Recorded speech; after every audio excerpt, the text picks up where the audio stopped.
এক ফুলা তার মারে জিগাইতেছে, আচ্ছা মা, সন্তানের চামড়া কাটতে জুতা বানায় দিলেও নাকি মায়ের ঋণ কখনো শোধ হয় না। একটা সন্তান কি তার মায়ের কাছে এতটাই ঋণী? তখন আম্মা কইতেছে গীতা যে বাজার টেবিলের উপর ভাত রাখা আছে, যা তুই গিয়ে খায়া নি। তখন ফুলাই কইতাছে যে আম্মা আমি তোমারে কইলাম কিতা আর তুমি আমার কইতাছো কিতা?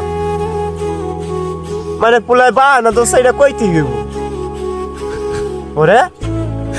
মাই কইতাছে আমার একটা সত্য আছে, যে সত্য যদি তুই রাজি থাকস তাহলে আমি কমু।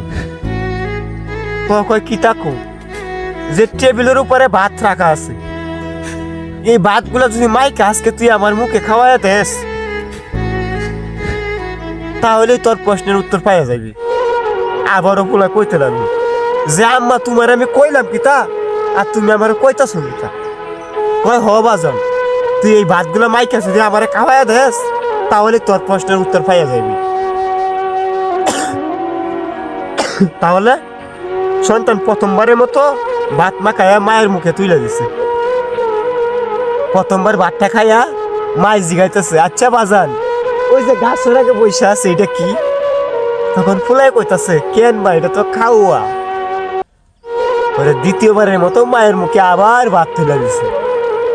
দিলে পরে আবার মাই জিগাইতেছে, আচ্ছা পুত এই যে গাছের আগে বসে রয়েছে এটা কি? আবারও দ্বিতীয়বারের মতো ফুলাই কইছে, মা এটা তো কাউয়া। পরে তৃতীয়বারের মতো আবার মায়ের মুখে ভাত তুলে দিছে ফুলা। দিলে ভাতগুলা খাইছে, খাইয়া মাই জিগাইতেছে, বাজার ওই যে গাছের আগে বসে রয়েছে এটা কি? মা তোমার না কইলাম এটা খাওয়া, কেন বারবার জিগাইতেছে? পরে চতুর্থবারের মতো আবার মায়ের মুখে ভাত তুলে দিছে। মাই ভাতগুলা খাইছে, খাইয়া জিগাইতেছে, পুত ওই যে গাছের আগে বসে রয়েছে এটা কি? তখন ফুলাই করছে কিন্তু ভাতের প্লেটটা মাটিতে ফালাই দিছে। ফালাই দিয়ে কইতাছে, আম্মা তোমার না কতবার কইছে এটা খাওয়া খাওয়া, কেন লেগে বারবার আমার প্রশ্ন করতেছে? তখন মা আস্তে ধীরে বলল, বাজান তুই যখন ছোট ছিলি ঠিক এই জায়গার মধ্যে বইসা তোর মুখে আমি ভাত তুলে দিতাম আর তুই আমারে জিগাইতি, আম্মা এটা কি, আম্মা এটা কি?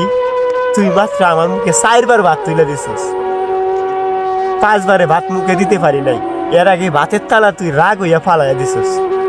এখন তুই যথেষ্ট পরিমাণ বড় হইছিস, নিজে চলতে পারোস, খাইতে পারোস, নিজের কি জিনিস সবই বুঝোস।